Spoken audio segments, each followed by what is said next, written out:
So hi, I'm Doug Walsick, farm manager at Gain and Ground. Today I'm going to walk you through taking soil tests. So basically what we're doing is replacing any nutrients that we use on the farm that season. So we create sustainable soil that can give us, a sustainable harvest each and every year. And then what we're looking at is creating mineral and nutrient balance in their relationship. So we want to put down the correct proportion of calcium to boron, because then that makes the soil function as a holistic, symbiotic relationship. The tools that you'll need to take soil tests are a shovel, a hand trowel, a 5-gallon bucket with your favorite sports team, and if you have it, a soil probe. We always take our soil tests in September at Gain and Ground for 3 major reasons. Number one being that 99% of our permanent beds are in production right now, so it gives us easy access to get in and out of the field. We don't have to remove tarps or other material to get to the soil. Secondly, I like to test in September because we feel that the beds are at their tiredest, and at this moment that they've expelled as much nutrients as they would have throughout any point in the season. And then thirdly, it gives us some time to send the soil samples out, analyze the data over the winter, and then make a plan for the next season during that time. Okay, so first step is that you're going to want to wash out all the tools that you're using with some soap and water. We've already soaked our tools up, and I'll just give them a nice rinse. Reason being, you don't want any contaminants of fertilizer or compost residue getting into your soil sample. We want that as true as possible.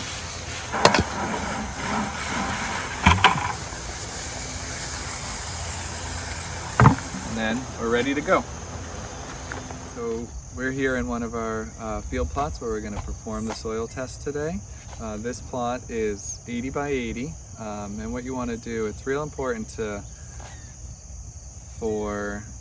test in the same spot year after year, so you can tell if your amending is working. So what we do in an 80 by 80 plot is test 12 feet in and every 12 feet over, and then starting from this direction every 12 feet this way. So in ours, where we have permanent beds, that's every 3 beds. So we'll test in bed number 3, bed number 6, bed number 9 right here, bed number 12, 15, and 18 in this plot. And then working this way, I use the wobblers as my identification. So these are spread every 12 feet apart as well. So then I'll test bed number 9, 12 feet, 24 feet, and 36 feet into the bed, and so on as we move down the row here.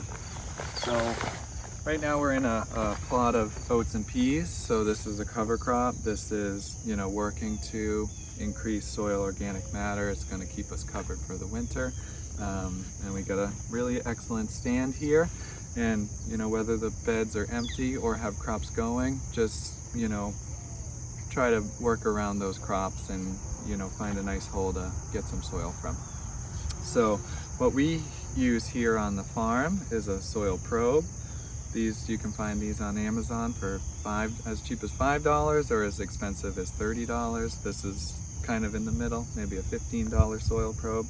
And this works great if you're doing large sample soil tests, because we test on the farm. We probably are going to dig, somewhere between 200 and 300 holes to do our whole soil test for the whole season.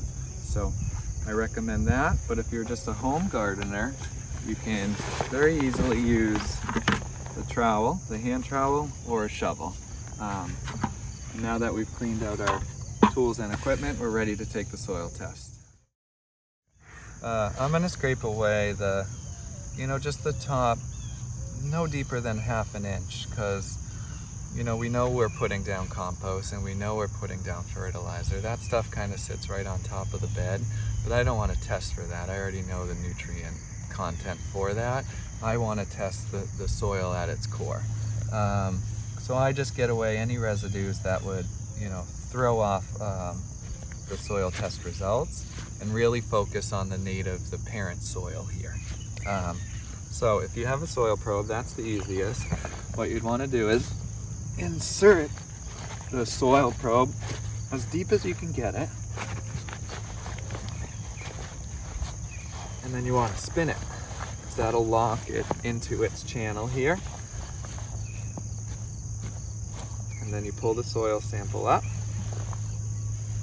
And additionally, what I'm going to do is not keep the first about 2 inches, because there's, over the years we've been adding significant amount of compost, so I don't want that in the soil test either. So from 3 to 8 inches, that's the stuff that I want. That's the parent material, the native soils that we're working with, and that's where I want to test. So you can see that, you know, we've hit a layer of sand here. So I'm just going to collect that much, and then I'll test in those 4 other spots in this bed, and then the 5 other spots that way.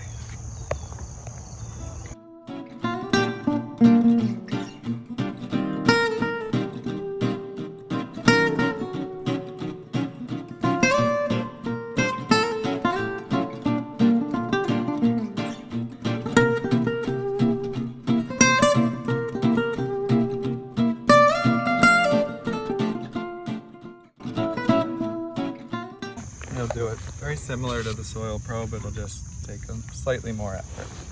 Same thing, you're going to want to clear the area that you're going to test on. It's nice, our hand trowels have depth measurements, so once you get that cleared, you want to cut a little slice out of it.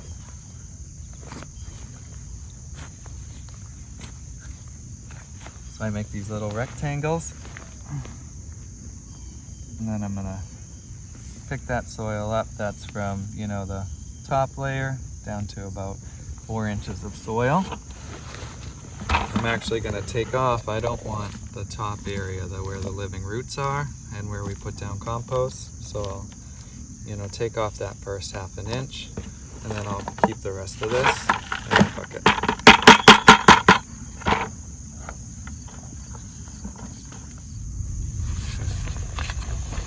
Shovel is the only tool you have. Same idea as with the trowel. Cut out a slice that you can then pick up and work with. I'll slice it out here.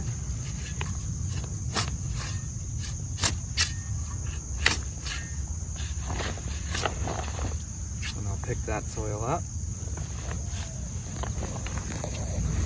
Well, again, remove the top layer of soil where all the compost has been.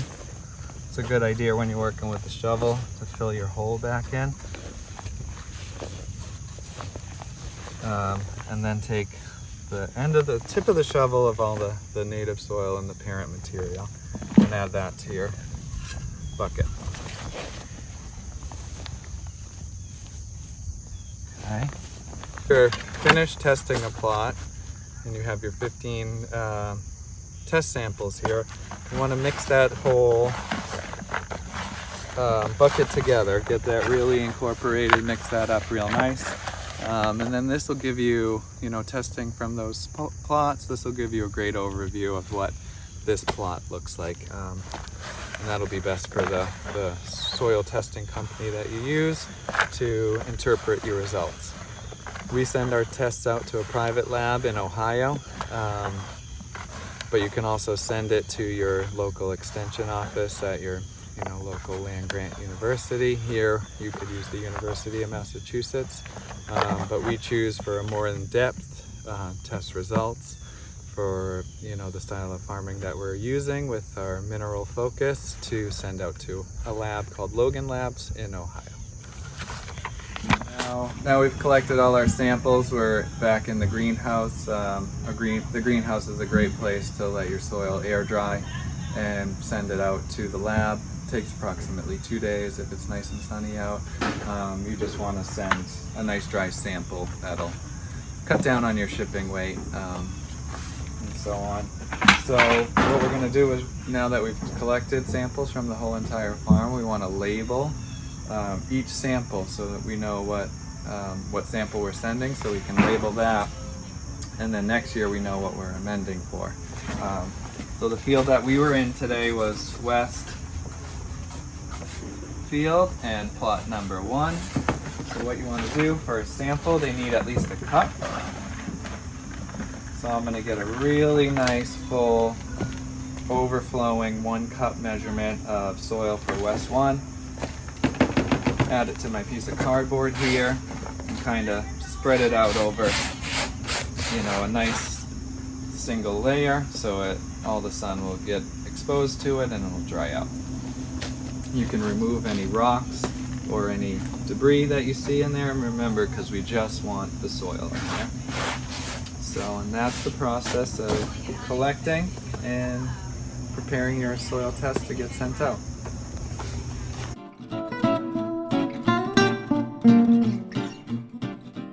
So thanks for coming along with us on our soil test today.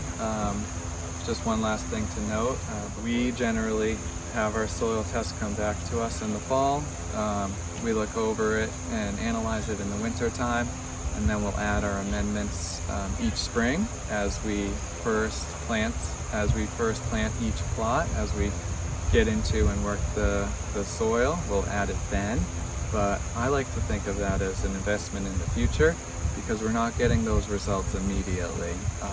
Each spring that we're amending, that's for the next season ahead. So you won't start to see those nutrients available till the whole following growing season.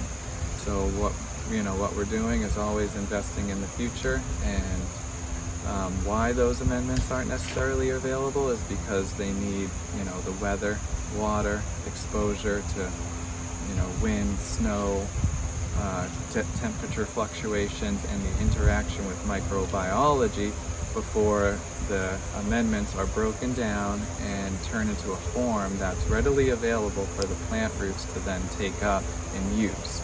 That process starts, in 3 to 6 months, and as long as a year in some cases.